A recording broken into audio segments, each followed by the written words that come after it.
Баршаңызға сәлем, сіздермен бірге Арайлым. Бүгін сіздерге осындай дәмді бешбармақтың рецептімен бөлісемін. Алдымен қазақ тілді каналға тіркеліп, лайк басып қолдап кетіңіз. Видеоның соңына дейін көріңіз. Алдымен бір қазан суға етімізді салып, оны қайнатамыз. Менде жылқы еті және де бір қазыны біз пищевой пакетке орап салдық. Шек болмаса осылай жасаңыздар болады. Көбінесе солтүстікте осылай жасайды. Шамамен жарты сағатта біздің етіміз қайнап шығады. Сол кезде біз еттің көбігін сүзіп аламыз. Қыздар, көбікті міндетті түрде толығымен сүзіп алыңыздар. Сол кезде сіздің сорпаңыз мөлдір таза болып шығады. Сіздер қазыны шекте сазаңыздар, оны зубочисткамен 3-4 жерінен тесіп шығыңыздар, себебі сіздің қазыныз жарылып кетпеу үшін. Көбігін тазартқан соң ары қарай қақпағын жауып пісіреміз етті. Бір жарты сағаттан кейін сіз сорпаның тұзын көрсеңіз болады. Егер тұзы аз болса, үстінен тұз қосыңыздар. Сорпаның дәмі әдемі болу үшін біз бір бас пияз қосамыз. Сосын оны ары қарай қайнатып қоямыз. Пиязды қосқан соң сорпамыз осылай қайнайды. Сосын біз бір сәбіз қосамыз.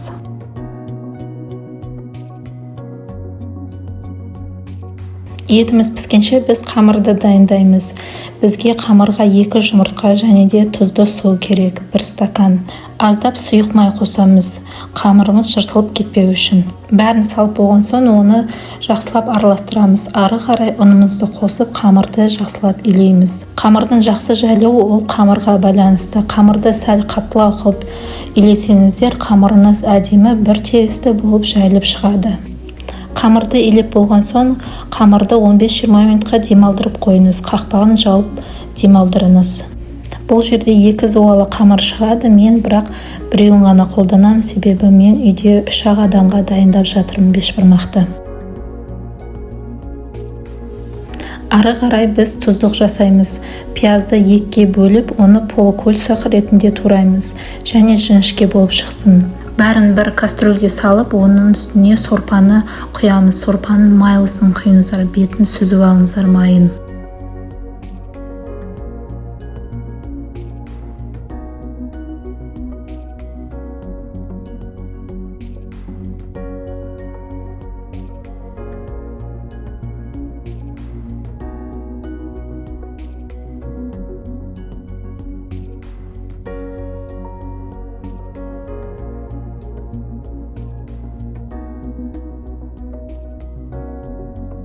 Мен мұнда сорпаны құйып қойғам, үстіне лавровый лист және де қара бұрыш қосып жатырмын, дәміне қарай. Тұздықты пияз өлгенше дайындайсыздар, яғни ол солыңқырап қалу керек. Бәрін жақсылап араластырып, крышкасын жауып пісіріңіздер. Етімізді тағы бір рет ашып тексереміз, ішіне картоптарымызды саламыз. Егер де сәбізіңіз піссе, сәбізді алып қойыңыз, езіліп кетпесін.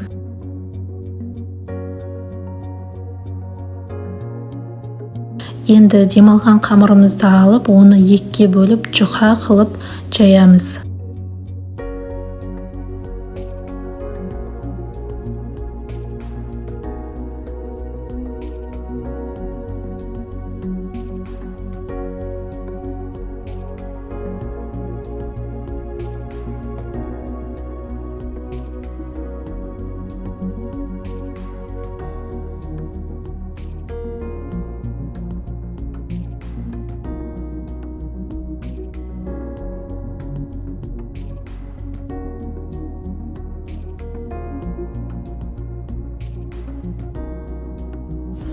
Қамырды жайып болған соң мен оқтайға орап осылай кесіп аламын. Әркім әртүрлі жасайды, домалақ күйінде салады, немесе домалақты 4-ге бөліп салады. Мен осылай салған маған ұнайды, және де оны сүзіп алғанда ыңғайлы. Кесілген қамырды осылай тақтайға қойып қойсаңыздар болады, сосын холодильникке салыңыздар.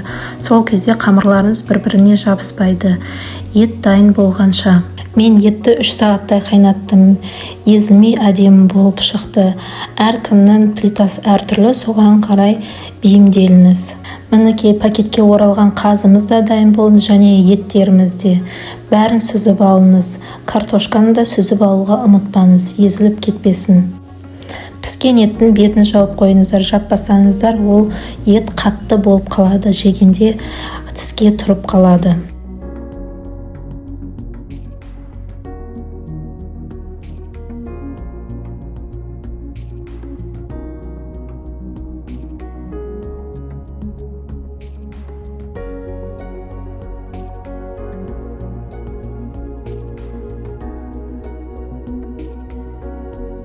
Сорпа ретінде мен қамыр салынбаған сорпаны қолданғанды ұнатамын. Сол себепті қамыр салынбай тұрып, мен өзіме сорпаны сүзіп алып жатырмын. Сол кезде сіздің сорпаңыз тұнық, әдемі, таза болып шығады. Мінекей мөлдір сорпамыздың ішіне мен лимон қостым және де құрт қостым. Осында үгітілген құрт. Егер де құрт болмаса, бұндай айран қоссаңыздар болады. Айранмен де дәмді болып шығады.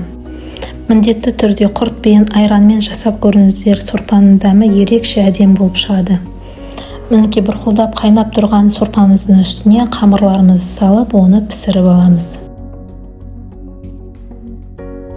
Тұздық осылай болып шығу керек, пиязымыз солып, әдемі иіс беріп тұру керек. Енді үлкен әдемі тарелкамызға тұздығымызды салып, қамырымызды түсіреміз тарелкаға.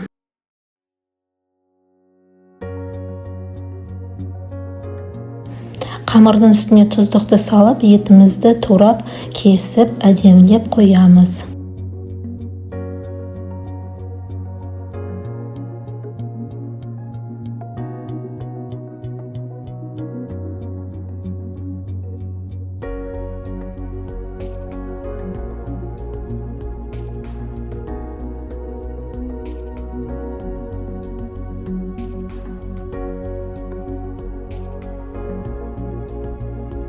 Еттің ортасына мен картошкамды екіге бөліп қойдым және сәбіздерді жан-жағына тізіп қойдым.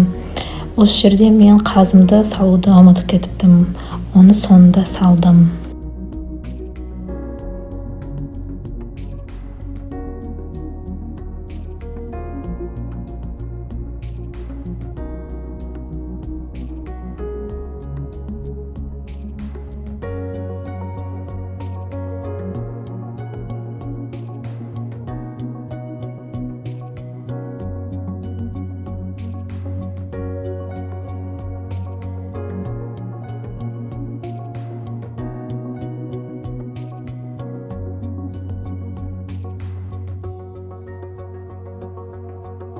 Мінекей солтүстік қазы бұл пакетке оралған, пакетті алып тастап, осылай ұсынамыз етке.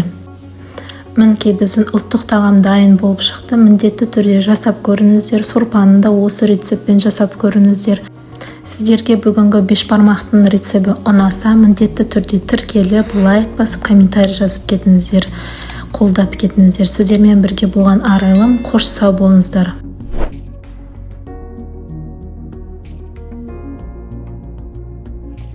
Сәлем достар, бүгін сіздерге осындай дәмді тюльпан самсаны рецебімен бөлісемін. Алдымен қазақ тілді каналы тіркеліп, лайк басып, қолдап кетіңіз, видеоның соңына дейін көріңіз. Бұл самса өте ерекше және де кез келген дастарханның көркін ашатын әдемі самсалардың бірі. Бұл самсаны дайындау үшін бізге ең бірінші 500 грамм ұн және де 1 шай қасық тұз, қопсытқышымызды қосамыз. 10 грамм бәрін жақсылап араластырамыз. Ары қарай бізге 180 грамм сары май қажет. Менде бұл жерде қолдың сары майы, сіздер кез келген маргаринді қолдана берсеңіздер болады. Осылай видеодағыдай мыжғылаймыз қолымызбен, сөйтіп песочное тесто дайындаймыз. Қамырымыз осы видеодағыдай болу керек. Сосын үстіне біз 200 грамм қаймақ қосамыз. Менде бұл жерде 10% қаймақ, магазиннің қаймағы, кез келген қаймақ жарай береді. Қаймақты салып болған соң біз қолымызбен қамыр илейміз.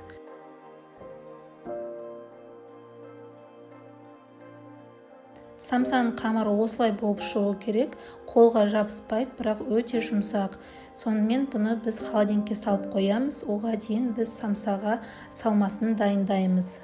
Самсаның салмасына бізге 1-2 дана картоп керек болады. Оны біз майдалап 4 пұлыш қылып тураймыз және де одан бөлек бізге пияз да қажет болады. Пиязды да майдалап 4 пұлыш қылып турайсыздар. Пияз неғұрлым көп болса, соғұрлым дәмді және де сочный болып шығады. Туралған көкөністерімізді біз бір ыдысқа салып, оның үстіне біз фаршымызды саламыз. Менде бұл жерде сиыр етінен тартылған фарш, бұл жерде 200 грамм болып шығады. Сосын біз самсаның салмасына біз дәмдеуіштерімізді қосамыз. Ол менде қара бұрыш және де 1 шай қасық тұз. оның бәрін жақсылап араластырамыз. Бұдан да бөлек басқа приправаларыңыз қоссаңыздар болады. Мысалы зира немесе әртүрлі шөптерден жасалған дәмдеуіштерді де қоссаңыздар болады. Дәмдеуіштерді барлығын қолмен жақсылап араластырыңыздар, бәрі бір-бірімен сіңісін. Салмасын дайындап болған соң, енді біз холодильниктен қамырымызды алып, оны кішкентай бөліктерге бөлеміз. Менде шамамен 60-70 грамм болды. Егер де қамыр қолға жабысып жатса, аздап ұн қосып жіберіңіздер. Достар, міндетті түрде YouTube парақшама тіркеліп кетіңіздер. Бұл жерде әртүрлі тағам рецепттерін таба аласыздар. Кішкентай зуала қылып болған соң, оларды пакетке салып қойып қойыңыздар, кеуіп кетпесін беті. Сосын біз бір кішкентай зуаламызды алып, оны домалақ қылып жайып шығамыз. Домалақ қылып кесіп болған соң, біз бір шетін кесеміз, видеодағыдай жасайсыздар. Сосын самсаның салмасын салып, оны орап шығамыз. Басында жасалу жолы қиын болып көрінуі мүмкін, бірақ бір жасағанда сіздерден де шығады. Айналдырып болған соң, сіздерде 3 бұрыш конвертик сияқты болып шығу керек. Сосын оның астын барлығын қамырларды бір-біріне қысып шығасыздар, ішіндегі салмасы шығып кетпеу үшін. Қамырларды толықтай видеодағыдай қысып болған соң, сіз екі қолыңызбен осылай айналдырып шығыңыздар қамырды. Сол кезде сіздердің тюльпандарыңыз түзу болып шығады. Тюльпан гүлінің бутоны ашылатын жерін осылай кішкене қолдарыңызбен ашып қойсаңыздар болады. Осылайша барлық самсаларды жасайсыздар. Мен бұл видеода тағы да сіздерге көрсетемін. Түйілу жолын асықпай қарап шығыңыздар.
Бәрін түйіп болған соң, енді самсаның бетіне жұмыртқаны жағамыз. Сосын үстіне кунжут немесе мак дәнектерін сепсеңіздер болады, әсемдік үшін. Ары қарай духовкаға 40-45 минутқа 180 градуста пісіріп аласыздар.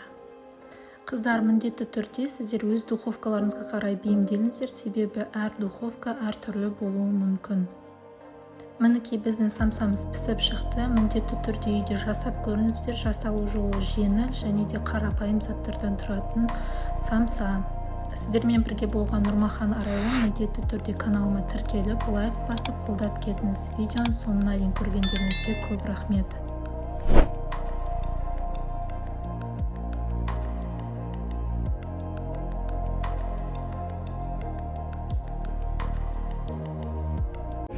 Баршаңызға сәлем, сіздермен бірге Арайлым. Бүгін сіздерге осындай дәмді самсаны рецептімен бөлісемін. Алдымен қазақ тілді каналға тіркеліп, лайк басып, қолдап кетіңіз. Видеоның соңына дейін көріңіз. Бұл самсаны жасалу жолы өте оңай және де өте тойымды, дәмді болып шығады. Алдымен біз самсаға салмасын дайындаймыз. Ол үшін бізге ет керек. Менде сиыр еті, сіздер тауық етінде қолдансаңыздар болады. Бірақ қызыл етпен, яғни сиыр етімен өте дәмді болып шығады. Етті мен сияқты 4 бұрыш қылып турасаңыздар болады, орташа көлемде. Етті турап болған соң біз оны бір ыдысқа саламыз және де ары қарай көкөністерге кірісеміз. Мендегі көкөніс ол пияз және де сәбіз, 2 картоп. Бәрін видеодағыдай турап шығамыз.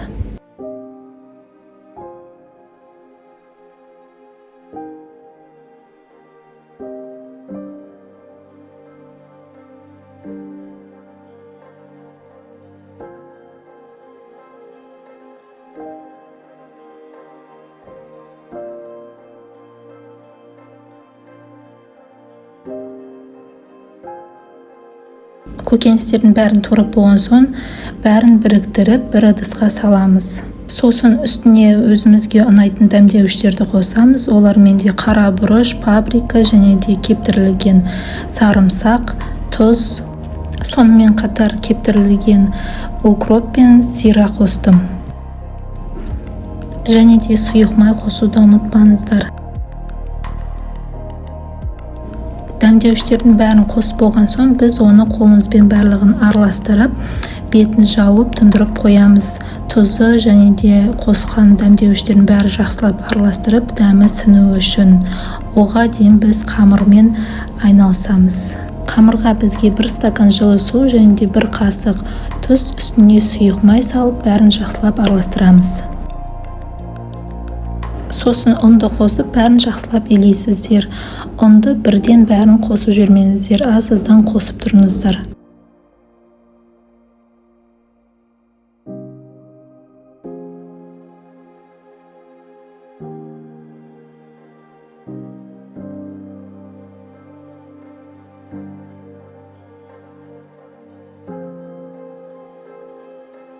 Қамыр еленіп болған соң, біз ыдысымыздың қақпағын жауып, 10-15 минутқа демалдырып қоямыз. Қамыр демалып болған соң, мен қамырды 4 бөлікке бөліп, осындай кішкентай зуала жасадым. Үстін осылай пакетпен немесе бір матамен жауып қойыңыздар, қамырларыңыз кеуіп қалмасын. Бір зуаламызды алып, үстіне ұнымызды сеуіп, оны оқтаймен жаямыз. Жайған кезде сіздің қамырыңыз орташа жұқалықта болу керек, қатты жұқа болып кетпесін. Мінекей осындай орташа қалыңдықта болу керек. Біз бір ыдысымызды алып, оны астына қоямыз қамырдың. Ал енді қамырдың ортасына біз өзіміздің салмамызды саламыз. Енді қамырдың жан-жағын біріктіріп түйеміз. Егер де қамыр артық қалып жатса, оны қайшымен кесіп тастасаңыздар болады, мен сияқты. Мінекей біздің ыдысымыздан алған кезде осылай болып шығу керек. Ал енді артық қалған кішкентай қамырларды осылай лағыманға созғандай созып аламыз. Екі қамырды бір-біріне біріктіріп, біз самсаның үстіне әсемдігі үшін осылай қойып қоямыз. Мінекей видеодағыдай осылай әсемдеп қоясыздар самсаның бетіне. Ал енді кішкентай бір қамырды қолыңызбен дөңгелектеп, кесенің қақпағы сияқты жасап қоямыз. Сосын біз бір жұмыртқаны жарып, оны самсаның бетіне толықтай жағып шығамыз. Ары қарай әсемдігі үшін осылай кунжут дәнектерін себуге де болады. Сосын қызып тұрған духовкаларыңызға 180 градусқа 40-45 минутқа пісіріп аламыз самсаны. Піскен самсамыз осылай шығады, өте дәмді болып шығады, және де сіздер бұны жеген кезде өзінің сөліне пісіп, өзінің суы ағып тұрады. Өте қарапайым заттардан тұратын самса міндетті түрде үйде жасап көріңіздер, бұл өте тойымды болып шығады. Сіздермен бірге болған Арайлым. Бүгінгі рецепт сіздерге ұнаса, каналыма тіркеліп, лайк басып, қолдап кетіңіз. Видеоны соңына дейін көргендеріңізге көп рахмет.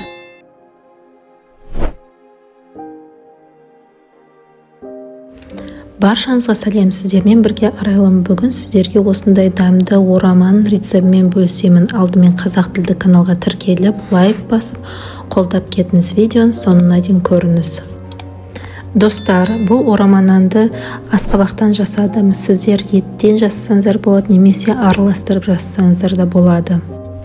Ең бірінші бізге қамырды илейтін ыдысымыздың ішіне тұздалған суымызды қосамыз, және де сұйық майымызды қосып, үстіне ұнды қосып жақсылап илейміз. Орамаға керекті нақты өлшемдер описание бөлімінде тұрады. Тұзды суымызға ұнымызды аз-аздан қосып илейміз. Иленген қамырымызды 20 минутқа демалдырып қоямыз, қақпағын жауып. Ал енді ораманың ішіндегі салмасын дайындаймыз. Асқабақтың ішіндегі дәнектерінен босатып, және де сыртындағы қабығын ашып, толығымен тазартамыз.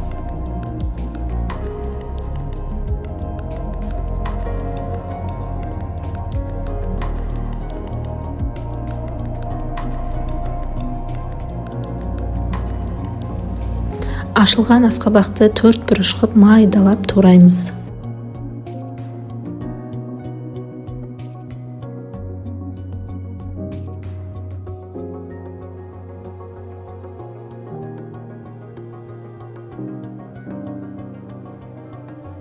Сонымен қатар бізге асқабақтан бөлек салмасына пияз да қажет. Менде 2 пияз, соны 4 қылып майдалап тураймын. Пиязды турап болған соң асқабақ пен пиязды бір ыдысқа салып, үстіне қара бұрыш және де тұз, дәміне қарай сосын сұйық май құямыз. Дәмдеуіштердің бәрін салып болған соң біз салманы жақсылап араластырамыз.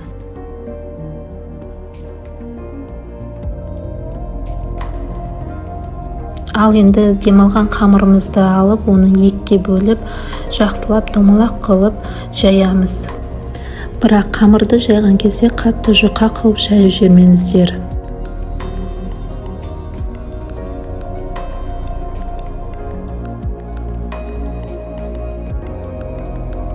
Ал енді жайылған қамырымыздың үстіне майымызды құйып, майды толық қамырдың үстіне жағып шығамыз. Қамырды ірі-ірі 4 бұрыш қылып кесіп шығамыз.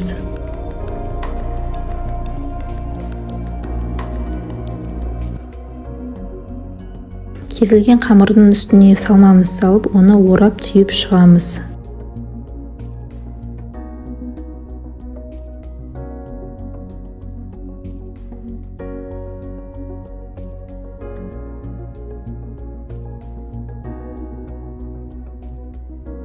Ең бірінші қамырдың осылай 3 жерін бүктейсіздер, сосын толығымен орайсыздар. Блиныйды орағандай болып шығу керек.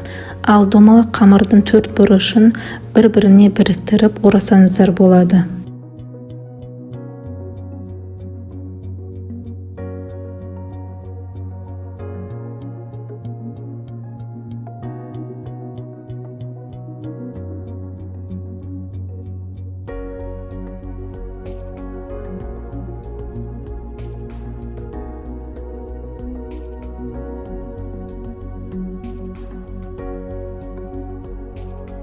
Ал енді орамаларымыздың бәрін майланған мантаваркаға салып 45 минут пісіріп шығамыз. Мінекей біздің орамамыз 45 минутта дайын болды. Дәмін көріңіздер, жасап көріңіздер. Балалардың сүйіп жейтін тағамдардың бірі. Ортасына мен сияқты аджика немесе қаймақ салып ұсынсаңыздар болады. Сіздерге бүгінгі рецепт ұнаса, міндетті түрде тіркеліп, лайк басып, комментарий жазып қолдап кетіңіз. Видеоның соңына дейін көргендеріңізге көп рахмет. Сіздермен болған бірге Арайлым. Қош сау болыңыздар.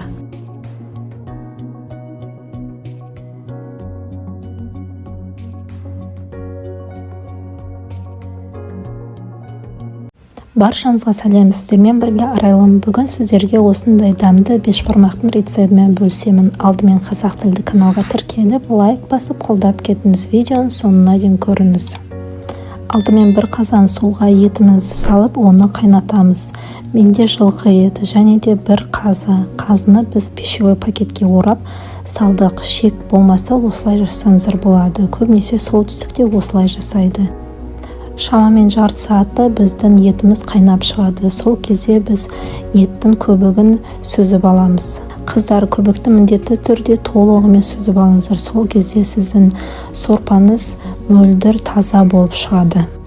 Сіздер қазыны шекте сазаңыздар, оны зубочисткамен 3-4 жерінен тесіп шығыңыздар. Себебі сіздің қазыныз жарылып кетпеу үшін. Көбігін тазартқан соң ары қарай қақпағын жауып пісіреміз етті. Бір жарты сағаттан кейін сіз сорпаның тұзын көрсеңіз болады. Егер тұзы аз болса, үстінен тұз қосыңыздар. Сорпаның дәмі әдемі болу үшін біз бір бас пияз қосамыз. Сосын оны ары қарай қайнатып қоямыз.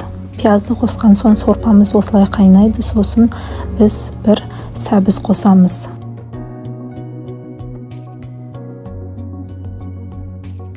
Етіміз піскенше біз қамырды дайындаймыз. Бізге қамырға 2 жұмыртқа және де тұзды су керек, 1 стакан.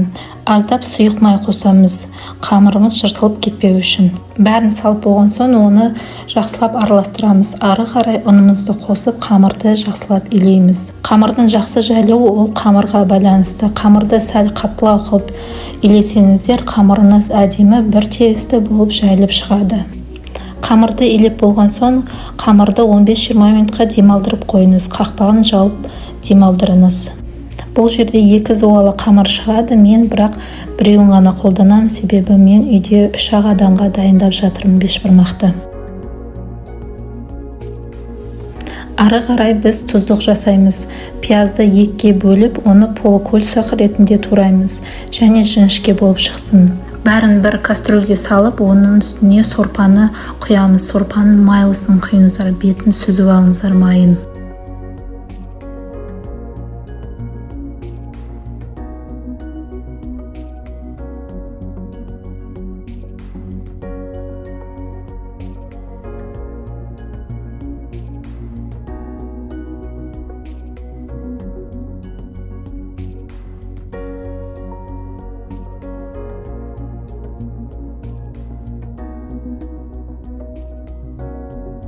Міне мен мында сорпаны құйып қойғам, үстіне лавровый лист және де қара бұрыш қосып жатырмын, дәміне қарай.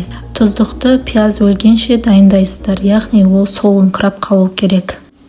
Бәрін жақсылап араластырып, крышкасын жауып пісіріңіздер. Етімізді тағы бір рет ашып тексереміз, ішіне картоптарымызды саламыз. Егер де сәбізіңіз піссе, сәбізді алып қойыңыз, езіліп кетпесін.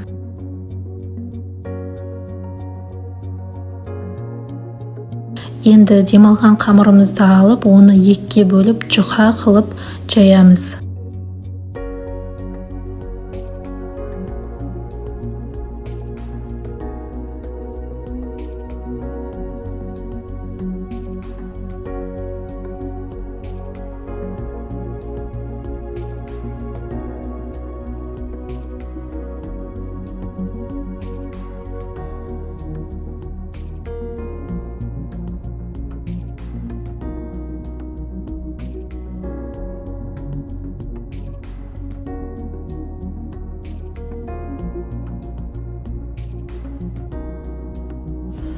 Қамырды жайып болған соң мен оқтайға орап осылай кесіп аламын. Әркім әртүрлі жасайды, домалақ күйінде салады, немесе домалақты төртке бөліп салады. Мен осылай салған маған ұнайды және де оны сүзіп алғанда ыңғайлы. Кесілген қамырды осылай тақтайға қойып қойсаңыздар болады, сосын холодильникке салыңыздар. Сол кезде қамырларыңыз бір-біріне жабыспайды. Ет дайын болғанша. Мен етті 3 сағаттай қайнаттым. Езілмей әдемі болып шықты. Әркімнің плитасы әртүрлі, соған қарай бейімделіңіз. Мінекей пакетке оралған қазымыз да дайын болды және еттеріміз де. Бәрін сүзіп алыңыз. Картошканы да сүзіп алуға ұмытпаңыз, езіліп кетпесін. Піскен еттің бетін жауып қойыңыздар, жаппасаңыздар, ол ет қатты болып қалады, жегенде тіске тұрып қалады.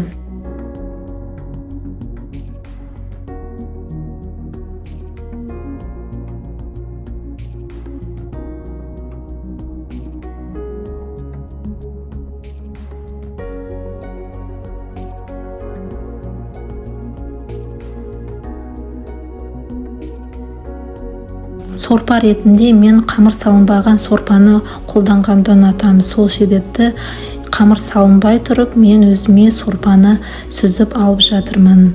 Сол кезде сіздің сорпаңыз тұнық, әдемі, таза болып шығады. Мінекей мөлдір сорпамыздың ішіне мен лимон қостым және де құрт қостым. Осында үгітілген құрт. Егер де құрт болмаса, бұндай айран қоссаңыздар болады. Айранмен де дәмді болып шығады. Міндетті түрде құртпен, айранмен жасап көріңіздер, сорпаның дәмі ерекше әдем болып шығады. Мінекей бұрқылдап қайнап тұрған сорпамыздың үстіне қамырларымызды салып, оны пісіріп аламыз. Тұздық осылай болып шығу керек, пиязымыз солып, әдемі иіс беріп тұру керек. Енді үлкен әдемі тарелкамызға тұздығымызды салып, қамырымызды түсіреміз тарелкаға.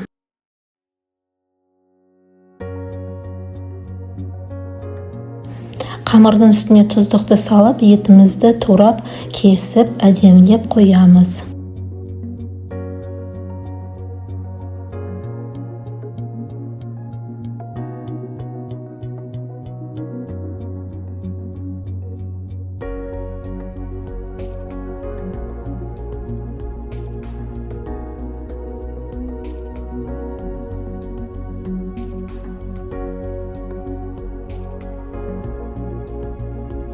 Еттің ортасына мен картошкамды екіге бөліп қойдым және сәбіздерді жан-жағына тізіп қойдым. Осы жерде мен қазымды салуды ұмытып кетіптім. Оны соңында салдым.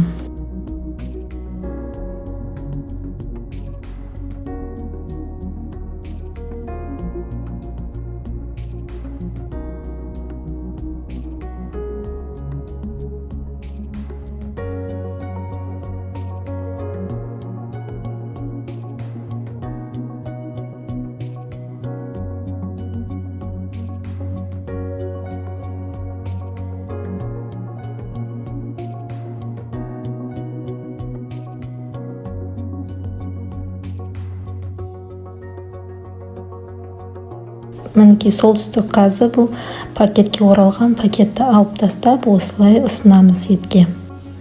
Мінекей біздің ұлттық тағам дайын болып шықты. Міндетті түрде жасап көріңіздер. Сорпаны да осы рецептпен жасап көріңіздер. Сіздерге бүгінгі бешбармақтың рецебі ұнаса, міндетті түрде тіркеліп, лайк басып, комментарий жазып кетіңіздер, қолдап кетіңіздер. Сіздермен бірге болған Арайлым, қош сау болыңыздар.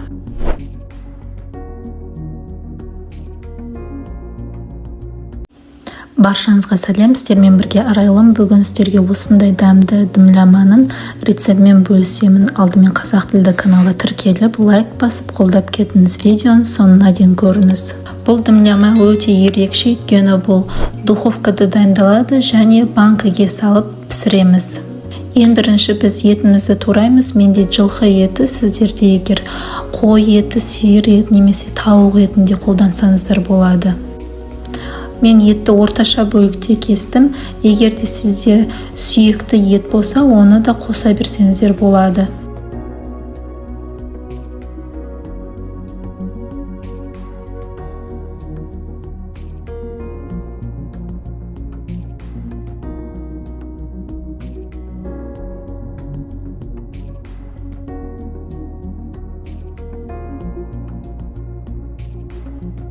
Кесілген етті бір ыдысқа салып, оны маринадтаймыз. Яғни сіз өзіңізге кез келген ұнайтын приправаларыңызды қоссаңыз болады. Мендегі приправалар олар зира және де смесь итальянских трав, тұз, қара бұрыш және де паприка. Қыздар, егер де сіздерде еттеріңіз тұздалған болса, онда тұзды қоспаңыздар. Тек қана өздеріңізге ұнайтын приправаларыңызды қосыңыздар. Етке дәмдеуіштерімізді қосқан соң, оны біз жақсылап араластырып, және де жарты сағатқа қалдырамыз.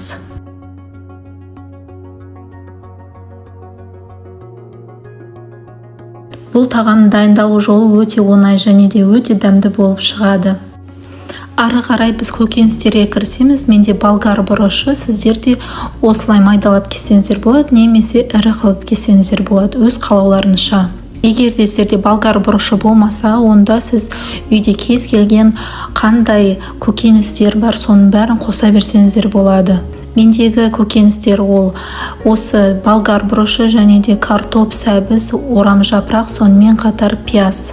Көкөністер тураған кезде өте қатты майдалап жібермеңіздер. Ірі көлемде немесе орташа көлемде тураңыздар. Туралған көкөністердің бәрін бір ыдысқа саламыз, тек орам жапырақтан басқасын.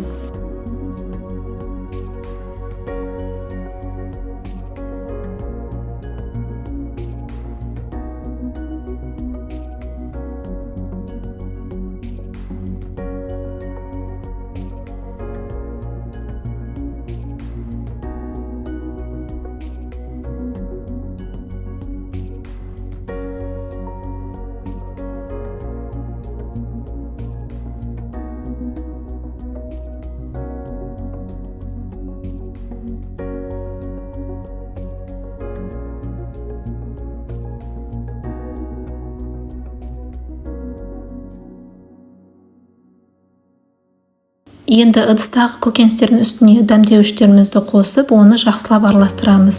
Менде тұз және де кептірілген укроп және де кептірілген сарымсақ. Сосын азғантай сұйық май құйып, оны жақсылап араластырамыз.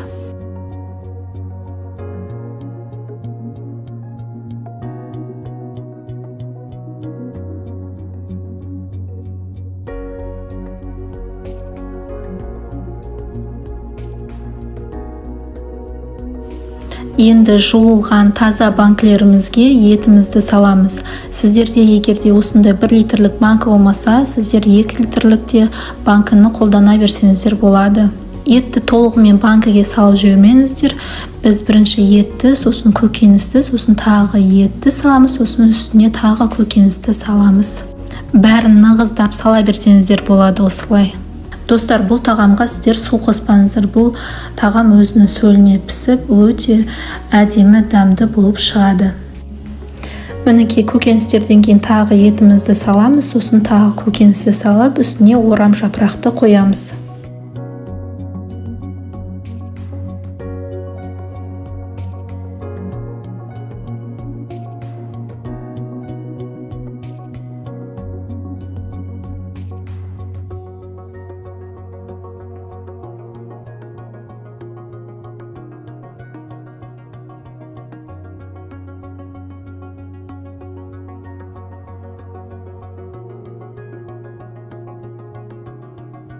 Айтпақшы, орам жапырақтың алдында осылай сары майларыңызды салып қойыңыздар. Мінекей, көкөністердің бетін осылай орам жапырақпен жауып, ал банкының бетін фольгамен жабыңыздар. Дайын болған банкілеріңізді духовкаға 1 сағат 1,5 сағатқа 180 градусқа қойып қойыңыздар. Уайымдамаңыздар, банкілеріңіз сіздердің духовкада жарылып немесе сынып қалмайды. Мінекей, мен банкілерім духовкада өз сөлінде әдемі болып пісіп жатыр. Мен 180 градуста 1,5 сағаттай пісірдім. Піскен дәміміз осылай шығады. Енді біз бұны тарелкаға салып көрейік. Мен 2-1 литрлік банканы салдым. Бұл жерде көріп тұрғаныңыздай көкөністер езілмеген, еттеріміз балғын болып піседі. Үстіне кез келген ас көкті сеуіп ұсынсаңыздар болады. Менде кинза. Бұл жерде мен сіздерге еттің кесілуін көрсетіп жатырмын, және де жеген кезде ол өте балғын, жұмсақ, шайнауды де қажет етпейді. Дымлама өте дәмді болып шықты, және де бұл көріп тұрғаныңыздай тағамға ешқандай су қоспасақ та еттің өзінің сөлі бөлініп өте керемет болып шықты. Бүгінгі рецепт сіздерге ұнаса, міндетті түрде каналыма тіркеліп, лайк басып қолдап кетіңіз. Видеоның соңына дейін көргендеріңізге көп рахмет. Сіздермен бірге болған арайлым, қош сау болыңыздар. Баршаңызға сәлем, сіздермен бірге арайлым. Бүгін сіздерге осындай дәмді картофельный запеканканы рецептімен бөлісемін. Жасалу жолы өте оңай, тез дайындалады. Және де бұл жерде тауық етімен жасадым. Тауық еті де қатты болып шықпайды, жеген кезде балғын болып шығады. Бұл картопты запеканкаға ең бірінші біз картопымызды осылай теркадан өткізіп аламыз. Менде 2-3 дана картоп.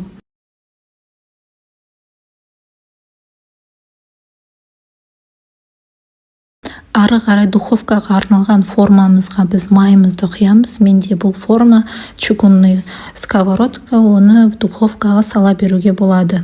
Майды жан-жағына осылай жағып шығамыз, тамағымыз астына жабысып қалмау үшін. Теркадан өткізген картопымызды осының ішіне саламыз.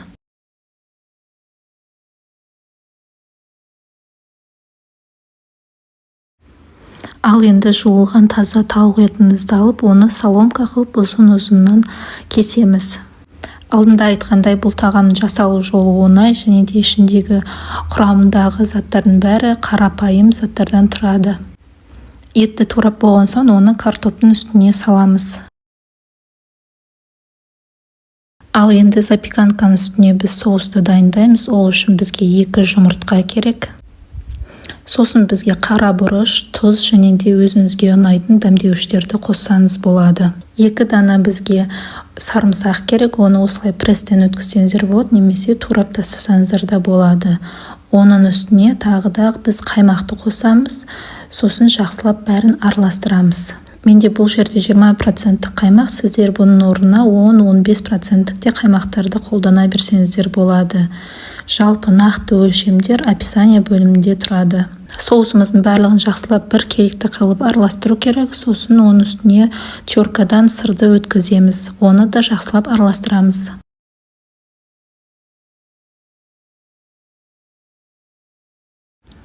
Дайын болған сұйықтықты біз запеканканың үстіне бір келікті қылып құйып шығамыз. Сосын оның үстіне 1 стакан жылы суды құйсаңыздар болады. Помидорды домалақ қылып тураймыз да, оны запеканканың үстіне осылай қойып шығасыздар.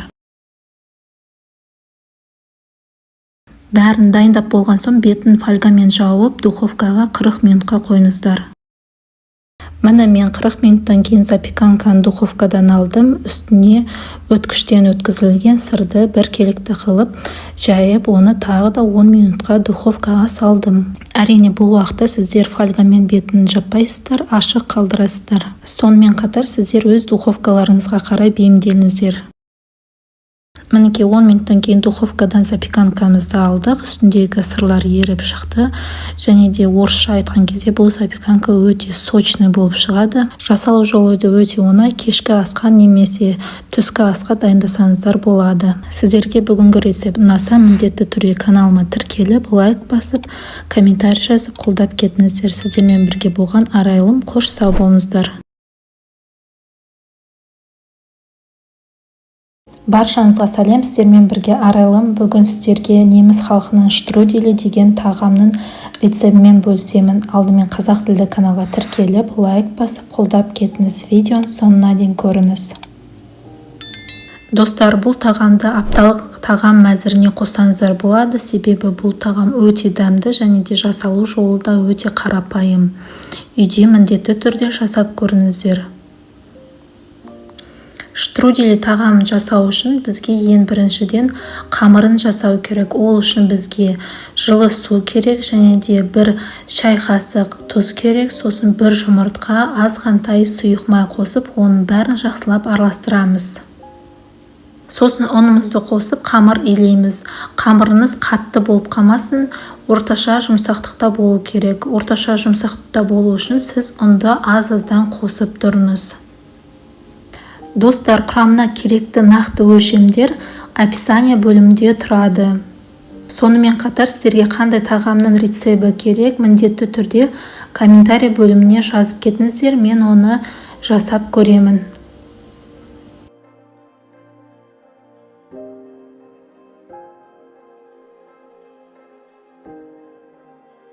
Мінекей қамырымыз осындай болып шығу керек. Орташа жұмсақтықта және де бұны ыдысымызға салып, қақпағын жауып, жарты сағатқа демалдырып қоямыз.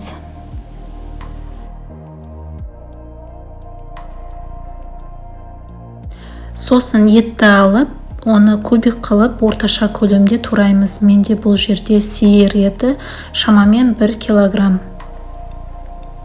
Бұл тағамды тек сиыр етінен ғана емес, сонымен қатар тауық етінен де жасасаңыздар болады.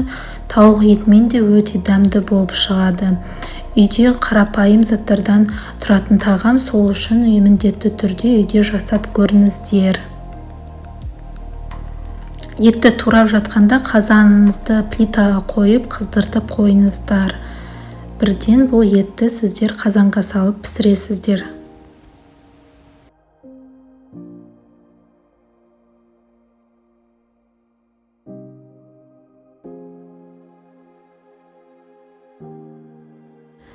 Етіміз турап болған соң, қызып тұрған қазанымыздың ішіне майымызды құйып, оның үстіне етімізді салып, оны пісіреміз.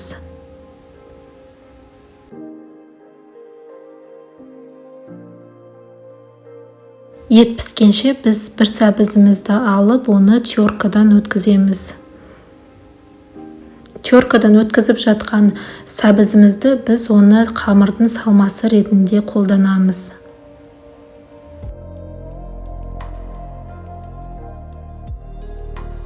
Сонымен қатар салмасына мен 1 пиязды қолдандым, оны жіңішке қылып турайсыздар. Қамырымыздың салмасын дайындап болған соң, біз демалған қамырымызды алып, оны жұқа қылып жаямыз. Егер де қамырыңыз қатты жұмсақ болып кетсе, үстіне көбірек ұнды сеуіп, қамырды жұқа қылып жая беріңіз. Қамыр жаюдың ең басты ережелерінің бірі ол қамырдың 2 жерін қатты баспау. Яғни тек қана оқтаудың 2 жерін қатты басасыз, ал қамырдың үстін баспаңыз. Сол кезде сіздің қамырыңыз біркелікті әдемі болып жайылып шығады. Қамырды әдемілеп жұқа қылып жайып болған соң, біз қамырдың үстіне сұйық май құйып, жағып шығамыз. Сосын қамырдың үстіне біз салмасын саламыз, ол менде сәбіз және де пияз. Сіз бұлардың орнына көк пиязды да қолдансаңыз болады. Сосын қамырды ортасынан кесіп, оны орап шығамыз. Бәрін видеода көрсеткендей жасаңыздар. Орап болған соң мен оны морозилкаға салып қойдым.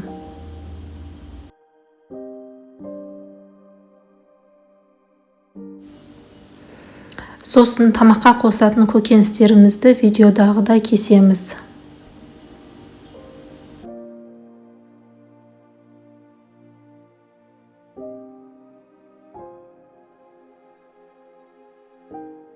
Мінекей қазандағы етім де дайын болып қалды. Егер де сіздерде еттеріңіздің асты сәл күйіңкіреп жатса, онда 1 стакан қайнаған су қосып жіберсеңіздер болады. Сосын үстіне біз көкөністерімізді саламыз. Ол менде пияз және де сәбіз. Бәрін салып және де араластырып, қақпағын жауып 5-10 минутқа қойып қоямыз, сәбіз жұмсарғанша.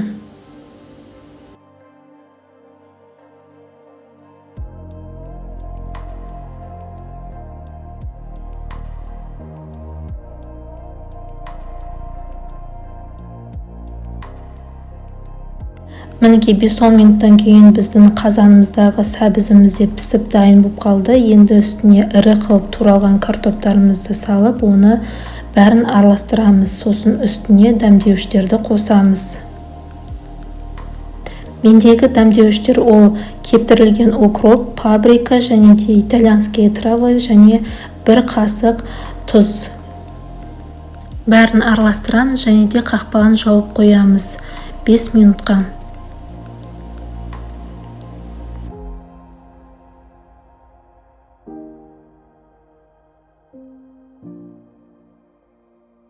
Сосын морозильниктегі қамырымызды аламыз және де оны 2-3 сантиметр қылып шамамен кесіп аламыз видеодағыдай.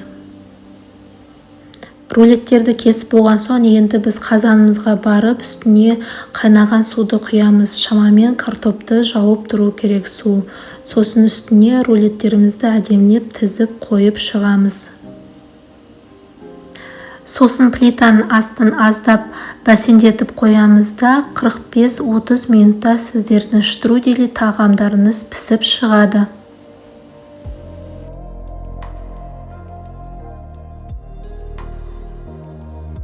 Мінекей менде 30 минутта пісіп шықты. Сіздерде өз плиталарыңызға қарай бейімделіңіздер. Қамырлары толық піскен, міндетті түрде үйде пісіріп көріңіздер. Өте дәмді тағамдардың бірі. Егер де бүгінгі рецепт сіздерге ұнаса, каналыма тіркеліп, лайк басып қолдап кетіңіз. Сіздермен бірге болған Арайлым. Қош сау болыңыздар.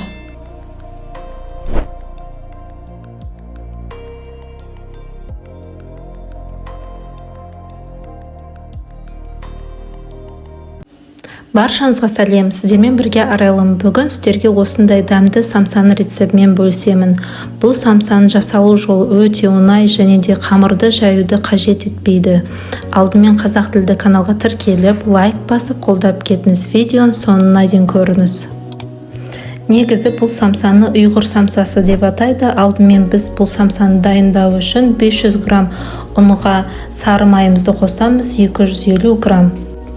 Сары май бізде холодильниктен алынған және де оны ұнмен қосып бір-бірімен жақсылап үйкелеп, мыжғылап араластырамыз.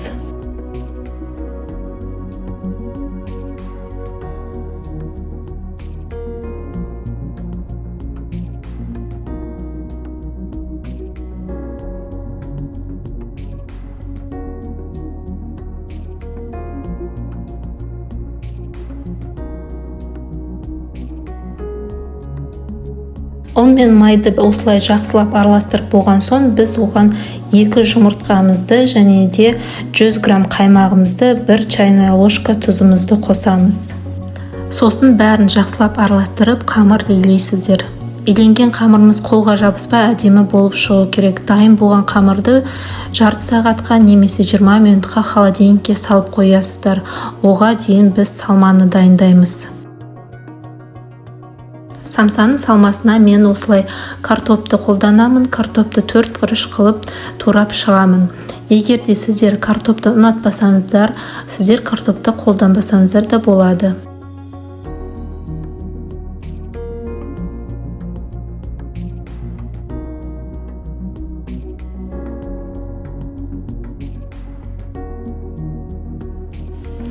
Самсаға әдемі дәм беретін ол бізде пияз. Пиязды да 4 бұрыш қылып майдалап турайсыздар.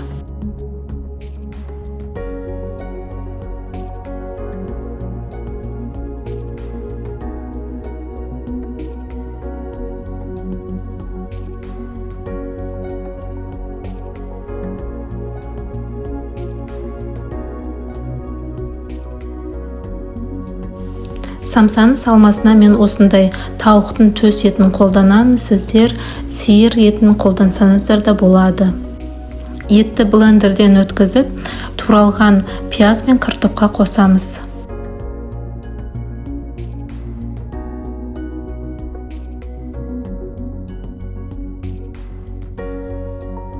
Енді салмамыздың үстіне қара бұрыш, тұз және де сұйық май қосамыз. Сонымен қатар өздеріңізге ұнайтын дәмдеуіштерді де қоссаңыздар болады. Бәрін жақсылап араластыру керек. Біз барлық тұздары, бұрыштары біркелікті араласу керек. Салмамыз дайын болған соң холодильниктегі қамырымызды алып, оны 2-ке бөліп, қамырды осылай созып, оны 8 бөлікке бөлеміз. Әрбір бөлік менде шамамен 80-70 грамм болып шығады. Егер де сіздер тапсырысқа жасайтын болсаңыздар, онда сіздер міндетті түрде салмағын өлшеп жасаңыздар.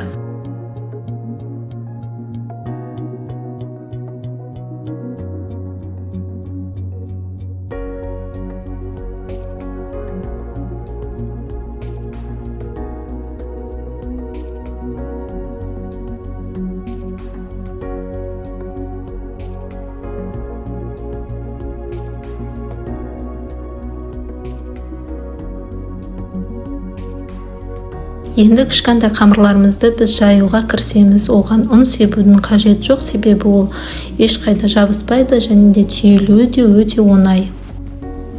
Ішіне осы салмамды салдым және де осы әдіспен мен түйемін. Егер де сіздерге бұл әдіс ыңғайсыз болса, егер де бұндай әдісте сіз түйе алмасаңыздар, сіз кәдімгі 3 бұрыш ретінде түйіп пісіре берсеңіз болады.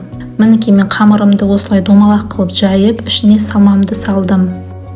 Салманы салып болған соң қамырды 2-ке бүктеп, жан-жағын осылай бір-біріне жабыстырып шығасыздар.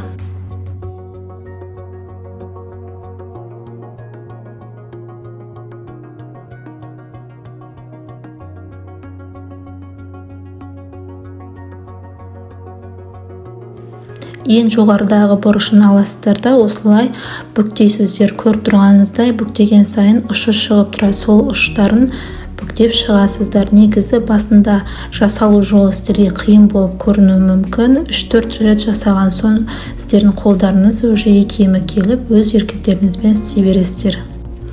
Негізі қамырды қолға алмай осылай столдың үстінде істеген ыңғайлы. Қамырды жайғанда қатты жұқа қылып жемеңіздер, орташа қалыңдықта болу керек. Егер де достар сіздерге тағы қандай да тағам рецептері қызық болса, міндетті түрде комментарийға жазып кетіңіздер, мен жасап көруге тырысамын.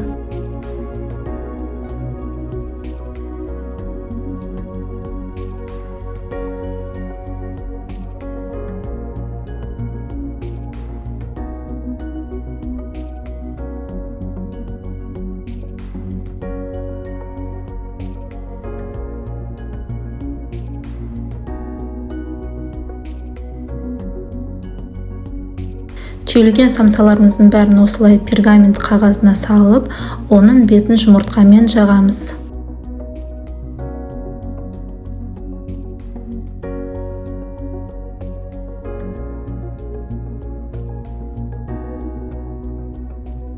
Енді үстіне әсемдігі үшін кунжут дәнектері мен макты себеміз. Дайын болған самсаларымызды духовкаға 30-45 минутқа қоямыз. Әркім духовкасы әртүрлі, соған қарай бейімделіңіздер.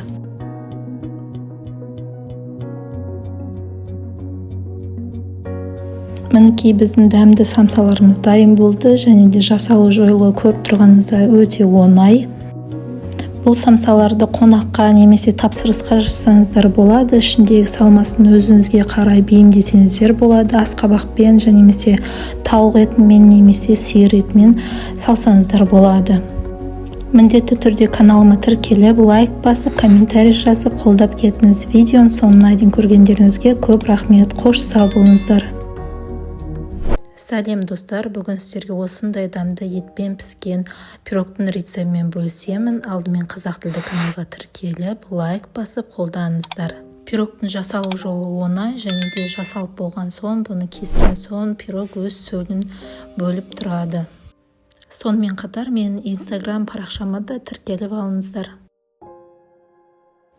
Пирогты жасау үшін бізге әуелі 2 жұмыртқа керек. Бір жұмыртқаны біз толықтай пирогты жасау үшін қолданамыз, ал екіншісін біз ақ уызынан бөліп, сары уызын бөлек алып қаламыз. Жұмыртқаның сарысын кейін біз пирогтың бетіне жағу үшін қолданатын боламыз.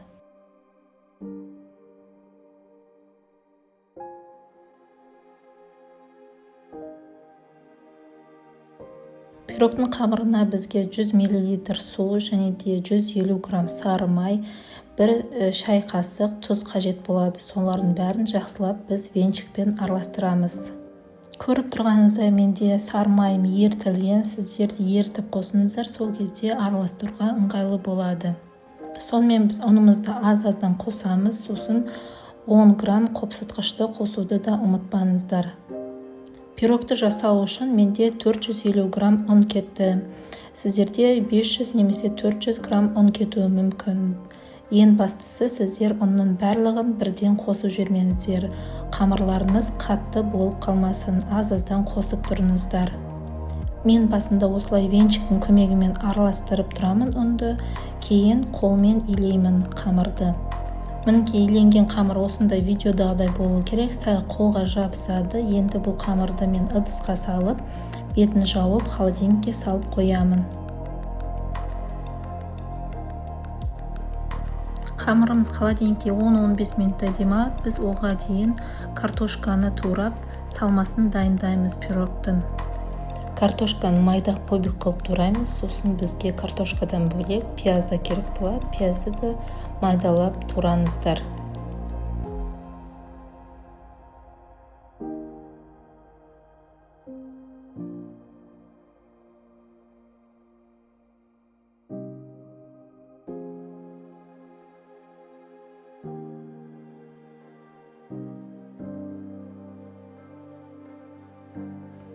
Туралған көкөністердің үстіне біз етті салып, үстіне дәмдеуіштерді саламыз. Менде қара бұрыш және де 1 шай қасық тұз. Сіздер етті тауық етінен де алсаңыздар болады.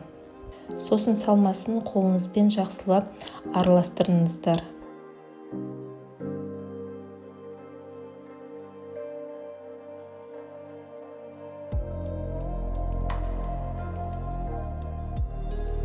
Сонымен холодильниктен біз қамырымызды алып, оны екіге бөлеміз. Бір бөлігін үлкендеу, бір бөлігін сәл кішірек қылып жасайсыздар. Үлкен бөлігін аласыздар да, оны оқтаймен домалақ қылып жайып шығасыздар.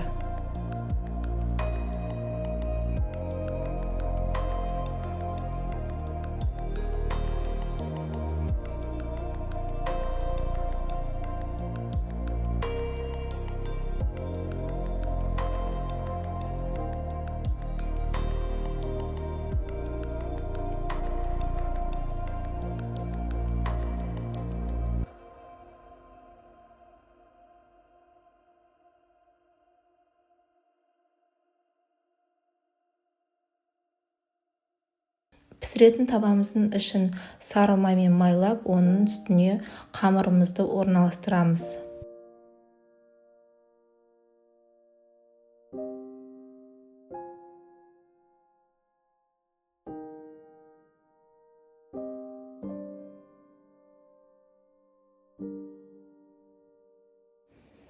Қамырды ішіне орналастырып болған соң, ішіне салмасын саласыздар. Бір келекті әдемілеп салмасын салыңыздар.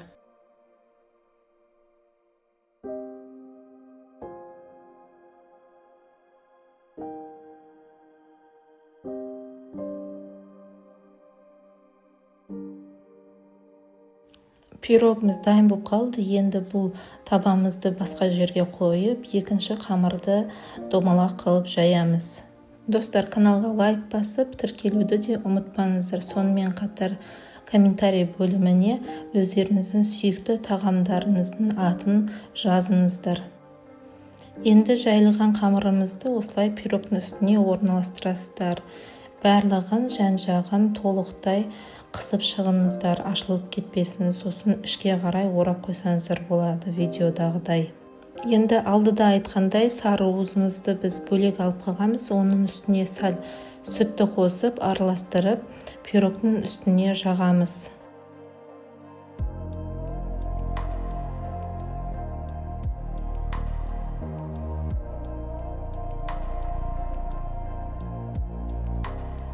Жұмыртқаның сары уызын жақ болған соң, осылай пирогтың тура ортасын сіздер тесіп қойсаңыздар болады, сол кезде ауа кіріп тұрады.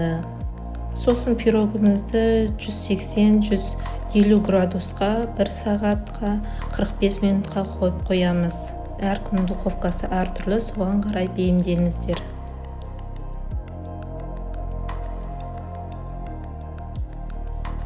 Мінекей менің пирогым 45 минутта пісіп шықты. Бұл толығымен пісті. Сіздер де тексеріп алыңыздар, алдымен духовкадан шығар алдында. Сонымен қатар бұның бетін мен полотенцамен 15 минутқа жауып қоямын. Сол кезде сіздердің пирогтарыңыздың қамыры жұп-жұмсақ болып шығады. Бұл пирогтың құрамындағы заттардың бәрі кез келген үйде табылады. Сонымен қатар пирогтың жасалу жолы да өте жеңіл, сол себепті үйде жасап көріңіздер. Мінекей бұл видеода сіздерге пирогтың кесілген моментін көрсетіп жатырмын. Көріп тұрғаныңыздай сөлі осылай ағып тұрады, дәмі де өте керемет және де тойымды. Пирогты түскі асқа немесе кешкі асқа да дайындасаңыздар болады. Міндетті түрде каналыма тіркеліп, лайк басып қолдап кетіңіздер. Сіздермен бірге болған Арайлым, қош сау болыңыздар.